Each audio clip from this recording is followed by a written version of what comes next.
Be strong and get healthy. Stretch. Feel great about yourself and have some fun. It's time for you. Fitness is the key to your future. Don't get locked out. Take the challenge. Commit to be fit.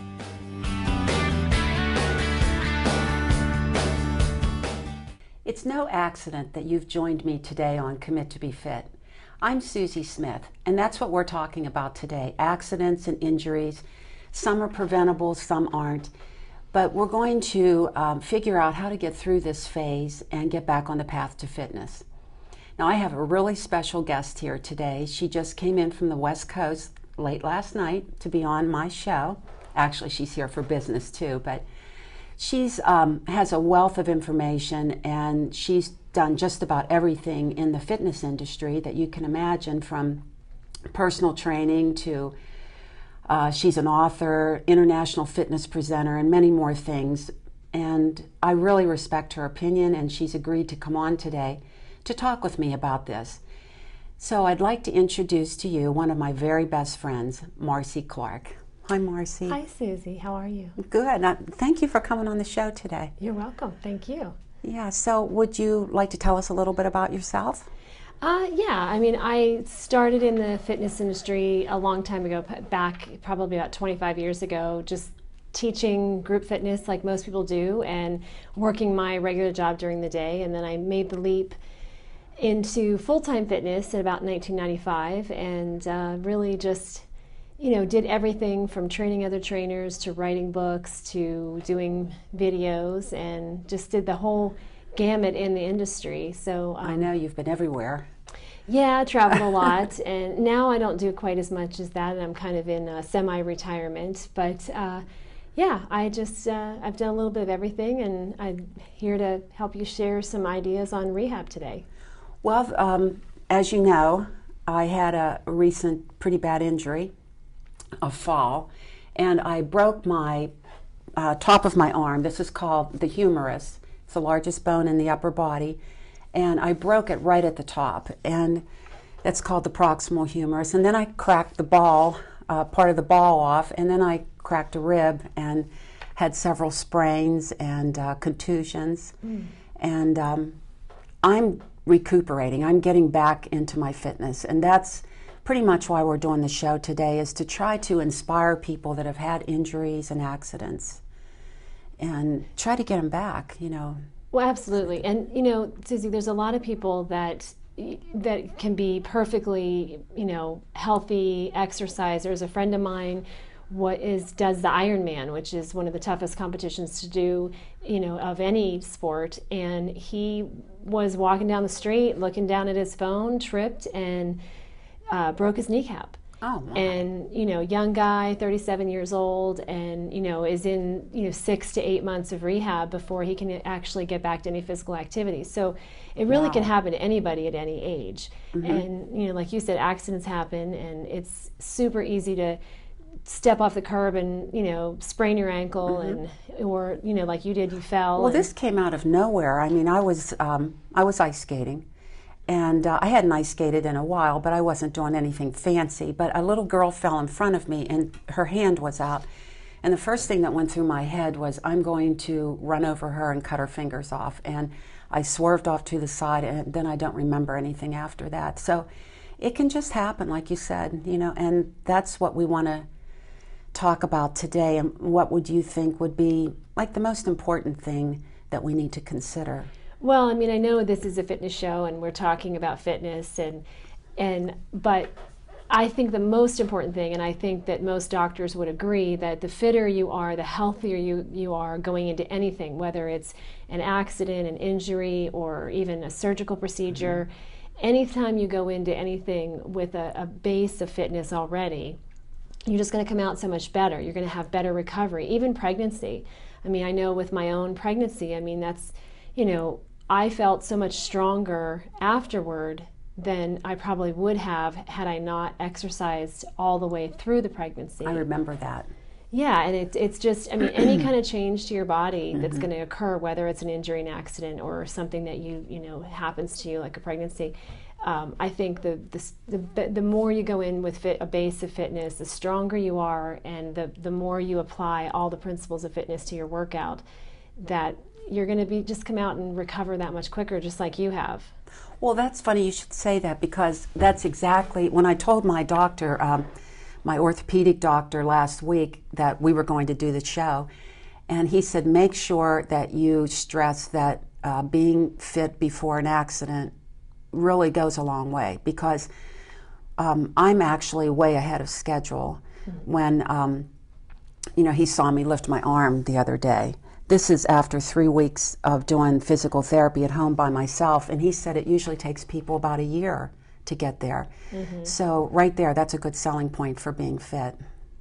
Yeah, and your results, because you were fit and you've exercised basically for the last 30 years, are not typical results. I mean, most people who break their arm are not going to be at Susie's level, within 2 months, because she worked out before and she's really committed to the physical therapy at home. And, and you know what to do at home. That's helpful too. You know how to properly position your body and to move it, safely. So those are all important factors. But yeah, the fitter you can be, and when we talk about fitness, a lot of people, especially like Susie and I were talking this time of year, when when you're in the fitness industry, you hear about everyone who is wanting to get ready, because it's okay, the sun starts shining and they know they're going to be wearing that bikini, and they really want to get fit. And so all these trends right now that are out there are about quick fitness and beating yourself up, and there is no quick fix. No. But you just reminded me of that girl I told you about that sent me an email, where she is not a fitness person, but of course this time of year, just like you said, she wants to get in shape and wants to wear shorts, and everybody wants this fast fix. And the program called for 50 squats to start on a day, which is a lot. But by the end of the month, she would be doing 225 squats a day. So I immediately emailed her back and I said, no, don't do that, because obviously that'll cause a lot of problems trying to just jump right into it like that.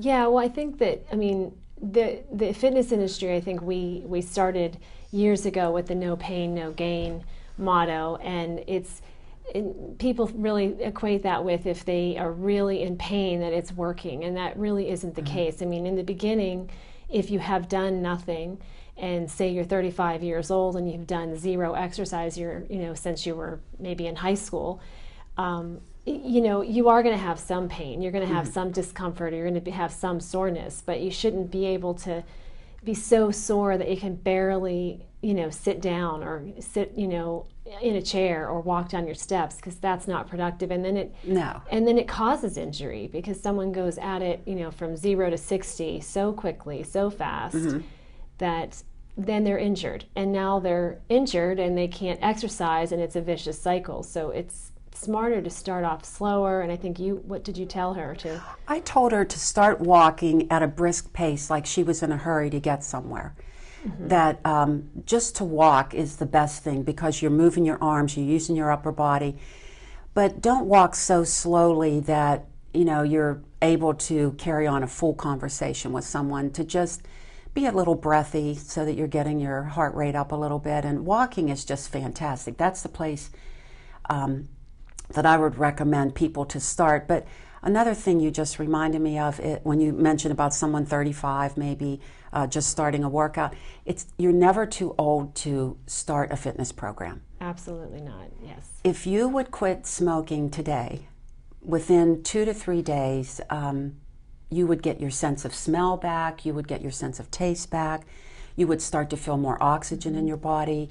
So I just would like to get that message out there, that no matter what age you are, check with your doctor and just get moving, because you never know when an accident's going to happen. And like you said, the better shape you're in, and your mind and your body is going to remember where you were before the accident, and it's going to kind of want to go back there to that point. Right. Yeah, the muscle memory is really key. And one of the things that, like we were talking about, going at it so quickly, is that lot of people, a lot of women tend to, and men, it goes both ways. Women will tend to do the cardio. They love the cardio. Some men are like that. My husband's like that, and some men will only want to lift weights. But what I always try to, over the years of training people, try to stress is cross training. And cross training is a word that's out there, and you hear CrossFit, which is kind of a new trend as well. So it gets confusing for the average person out there that's not into exercise. But cross training is really the definition of it, in my opinion, is that it's a balance. You are doing everything in exercise that's balanced. So one day you're maybe doing yoga, one day you're running, one day you're lifting weights, and basically you're getting the 4 components of exercise, which is strength, cardio, your balance training, and then your flexibility training. So you're getting everything. If you're doing those 4 things all the time, so you're not heavy on just strength or heavy just on cardio, you're going to be more well-rounded, less prone to injury, even if you are a heavy exerciser. Because lots of times you see people who, well, they love to play tennis, so that's how they start their exercise program, is playing tennis. But then that one arm gets so much overuse that over time they end up getting injured from the thing that they love doing. Well, that makes sense. So you're saying usually when you look in fitness books, you'll see a triangle, and there's usually 3 components. But you're saying 4, you're adding on. Right. Well, I mean, most fitness books say strength, cardio, and flexibility. And I think those are important, but I do think balance is important, because I do too. Because especially after an injury, I mean, you had really good balance because you had done yoga for all those years, and you have a Pilates, unit at home, and so you had good balance, and that probably helped you more than anything, especially having one side of your body being injured, which causes a lot of instability.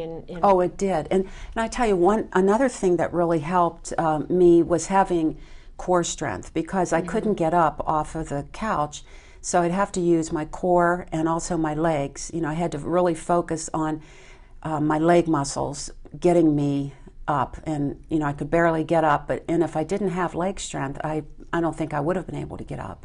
Right. And and if you didn't have flexibility prior to going into the accident, then your shoulder wouldn't recover as quickly, because if you already had some inflexibility there, then you have an injury, you could be more prone to a frozen shoulder. So, I mean, there's all of those components that you already had. You were already doing strength training. You did cardio by riding your bike a lot and walking and hiking. And you did yoga and Pilates for your balance and your flexibility. So yeah, I look at it as more of a square, as a quadrant, rather than a triangle, because I do think that balance is important. I trained a lot of fitness instructors over the years that, amazing to me, couldn't stand on one foot, and they were personal trainers, and they couldn't stand on one foot without wobbling. And you think, the number one thing you do every single day is stand on one foot at some point, because when you walk, part of your gait, you go onto one foot. So if you can't stand on one foot very well. Yeah, and if you go to fall, you want to catch yourself with one foot. Right. And then, talking about those 4 components, would you like to do some exercise demonstrations? Yeah, let's do it. Okay, let's do it.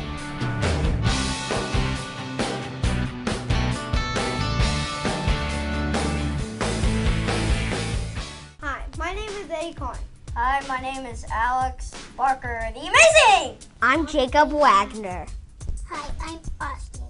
This is Scout 350, and you're watching BPTV. Isn't that awesome?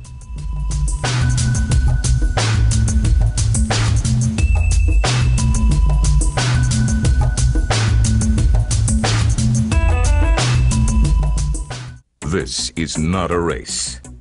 On the road to financial independence, the winners are the ones who stay the course. Learn more about securing your financial future and choose to save. It will pay off in the long run.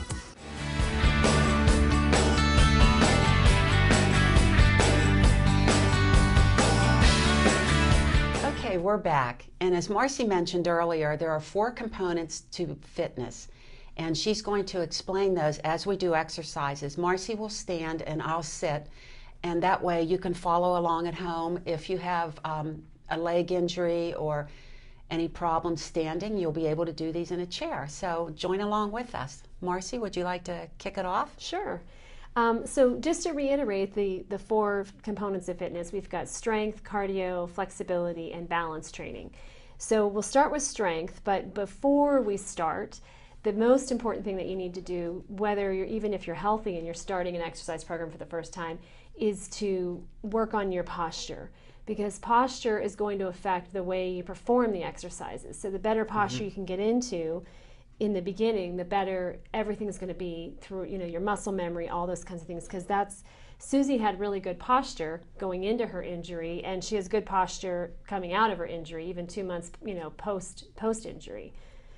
It wasn't like that during the injury, because I was folded forward a lot for about 6 weeks, and I really had to work on, while I was sitting there, pulling my shoulders back, and it's helped a lot. It's helped align my body back in shape. Well, and that muscle memory that we talked about came back into play, because your body just remembered that good posture. So, and for some people who are, post rehab or post surgical or have had, major injuries, posture may be the only thing they can do for months and months and months, where that's all they can do is work on their posture.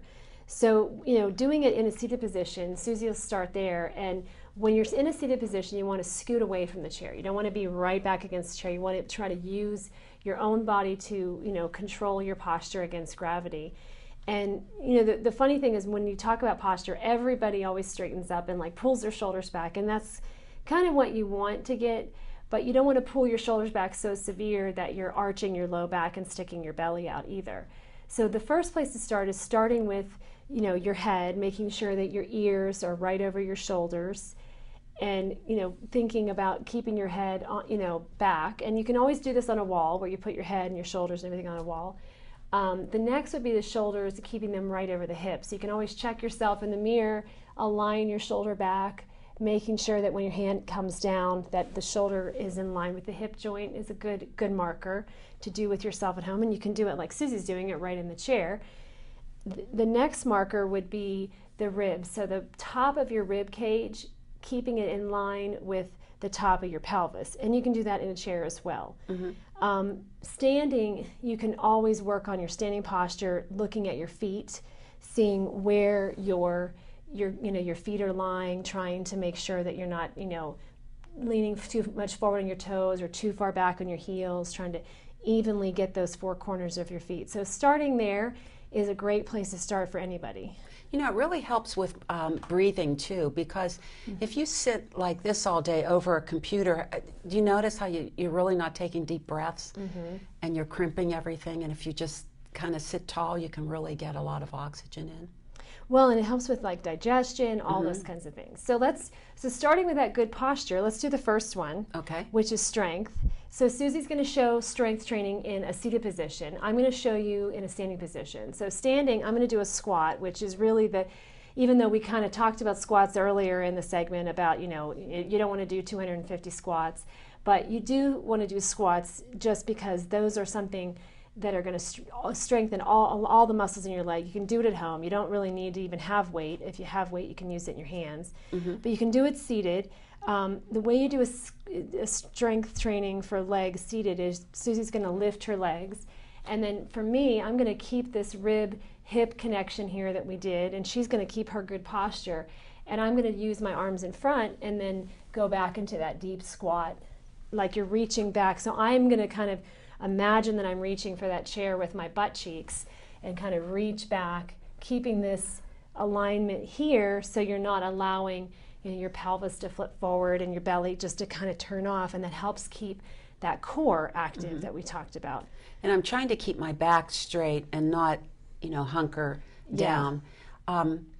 Remember years ago when we taught fitness classes, what we called this exercise so that people could get the vision in their mind? Oh, for the squats? Yeah, one of the things that Susie and I always talked about in our fitness classes was that if you, went to, especially women, when we go out to the woods, go hiking, or you go to the public restroom and it's really dirty and you have to go to the bathroom, Well, one of the things you're going to do is you're going to do that deep squat so that, you can go to the bathroom. So we called them the public restroom squats. The public restroom squats. And that really put everybody in good position because most people want to put their knees out beyond their toes when they start squatting. Right. Most people do. You see people all the time, even in the fitness classes that I teach, that people have been coming for years and years to fitness classes. And the first thing they do is they squat down like that and then immediately throws that knee into a bad position. And then again, you're causing yourself, when you're trying to do something good for your body, you're causing injury. And then you get a knee injury and then you're out, and it's kind of that vicious cycle. So learning the good posture and proper alignment before you start the exercise is crucial. Yeah, that's a good way to do this. And you can actually add resistance with just your hands there. Yeah. Yeah, or like a little weight, little hand weight, and I could hold hand weights here, and here or here, whatever you can do. And that's a really functional exercise, the squat, because you have to do that every day. You have to get up off the chair and get back down into the chair. Absolutely, yeah. So that's a really important one post rehab. That's good. Yeah. So then the next one we talked about is balance. Okay. And if you're, say, wheelchair bound or you're in a chair, the balance that you can start with is just picking up one leg, whether it's you keeping it bent or if you can fully extend it and holding, and like Susie said, making sure the posture stays good so you're not hunching, you're not allowing the movement in that bottom half of your body to compromise the movement, the good alignment in the spine. So you can extend that leg. She could even expand that by, putting your arms out so you're not even supporting on yourself. And then obviously in a standing position, simple balance to start with is just getting your alignment, getting all of this connected, and then just lifting one leg. And, just lifting one leg, you're going to feel that foot start to, wobble, start to grab, and that's what you want to feel. And if you want to kind of do in between these two, you can hold on to a chair, start one finger, and do that. So there's a lot of options. There's a lot of balance here in the chair. Yeah. I'm surprised. I know. It's really making me work. Well, and if you're in the chair and you couldn't go, Susie obviously had good balance to start with. If you couldn't, do what she's doing with the arms and legs, try just the leg or just the arms or even just this. Or just lifting. And being away from the back of the chair, like you said, really is making my core work too. Just holding myself there. Exactly. And doing the deep breathing and making sure that you're doing, some nice deep breathing is going to help. All of that's going to build you up to, becoming, able to do full exercise. And even like we said, there's people who are fit, go out and run and lift weights, and they can't stand on one leg without, doing this because they don't have good balance. Oh, I think that's excellent. And doing it in the chair, that everybody can do it.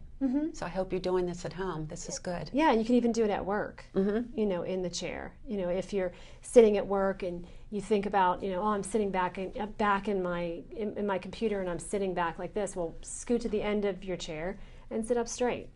And, that helps you have to work on that core strengthening. Yeah. So you get a little bit of everything. That works good. Yeah. I like that. I'll be doing that at home later. Yeah. It's good. Well, and then the other component is flexibility. And flexibility, depending on where your injury is or what you need, but typically the number one thing I would say that most people need, whether the injury is upper body, lower body, is that they're sitting a lot. So when you're sitting and you're, like you said, you sat for 6 weeks, behind the fence, on your couch, so you're sitting a lot, so your hip flexors are going to get really short and they're going to get really tight. And that's right here. And that's right here, yeah. Okay. And so your hip flexors are going to get really tight, and what the problem with that is that's going to cause it to pull on your low back. So then people are going to experience low back pain because the hip flexors are getting really short and they attach, to the low back. So that's going to cause that, a little bit of pain there. I could tell my back was getting really sore from, this being crimped off for a long time. Yeah, and it just, in the circulation, all that kind of stuff. So there's two ways to stretch the hip flexor. Susie's going to do it in the chair. She's going to scoot to one side. And again, this is going to depend on if you have good balance. You can do it lying down, similar to this as well. But she's going to take one leg behind. I'm going to do it standing, same way, And that feels good. Yeah, and then you just kind of do a little, like if you're standing, you do a little squeeze to your butt. I mean, you might be able to do a little squeeze. Yeah, I can feel that. And that'll help open this guy right here. Yeah, that got really tight when I was seated for so long. Yeah, and this muscle, this group can really affect a lot of things. It can cause a lot of pain, back pain. It can cause a lot, even hip pain, because it gets really tight. If you can't do it on the chair and you can't do it standing because you have a balance issue, you can always come down, on one knee. So there's always an option to come down on one knee. And then this really helps it. You can just do a little squeeze here of that butt cheek just to help open. You'll feel it in the quad. It's a great overall stretch. And if you're in bed, you could lie on your side and you could maybe use a towel and pull back a little on your side, something like that. Yeah, that would be perfect. Yeah, that feels good. And you'd make sure that you had a chair without arms so that you could work around it, like this little chair. Exactly. Yeah, and you can always do it like you were saying in bed. If say, you're really hurt, you can lie on the bed and have someone even assist you. Like you can pull one leg in and they can push down on the other leg and have the leg like hanging off the bed. That's a way to do it. Oh, that's a good idea. Yeah. I mean, you'd need a little bit of assistance, obviously, but say your spouse can help you. So that's a good muscle group to stretch out and keep flexible. And then really, I mean, cardio, it's going to depend on what your injury is. Like in your case, your injury is in your upper body. So, your legs are the easiest way to get your cardiovascular, because they're the big muscle group. So you can ride your bike, which is what you've been doing, or you can walk, which is what you've been doing recently, things like that. But if your injury's in your lower body, then really the only option is to get one of those bikes that you can ride, and I think you have one of those. I have one at home that you can use it for your feet sitting at a desk, but you can also put it on the table and you can do hand pedals. Yeah. But if you didn't have one, you could still get your heart rate up like this, don't you think? I think so. I mean, you could even take like a towel and put it, like through a door or something like that, and just even doing something like, anything to kind of get the heart rate up that you can do. So if you have, say, like a broken leg, that would help you.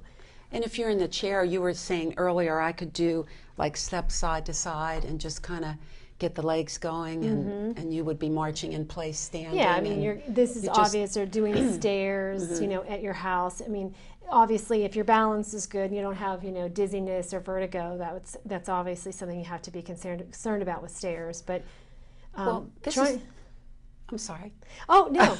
Trying to hit, all four components is going to be tough post-rehabilitative, but trying to get all four of them when you are back to, your normal routine is what you really want to strive for, and that'll help you recover quicker. Well, I think this is just fantastic. You have a lot of information. I really appreciate you being here today and sharing all that information.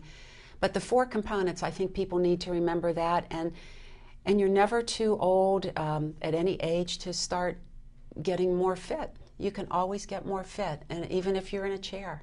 Absolutely. Yeah, you can always commit to be fit. Exactly. Well, I'd like to thank you for coming on the show today, and I hope you come back. I'll be back. Okay. Anytime. Well, thank you very much. Well, I'm going to close the show today by asking you to please listen to Marcy Clark's advice and my advice on getting in shape.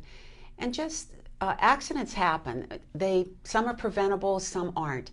A lot of the ones that are preventable are because you've worked out and you've strengthened your muscles and you've done the moves. But just try to incorporate some type of fitness into your daily routine, and you're going to feel a lot better. And it really helps you mentally too. When you have injuries, it helps to hear from your friends and visit with people and just try to take care of yourself. So take the challenge and commit to be fit.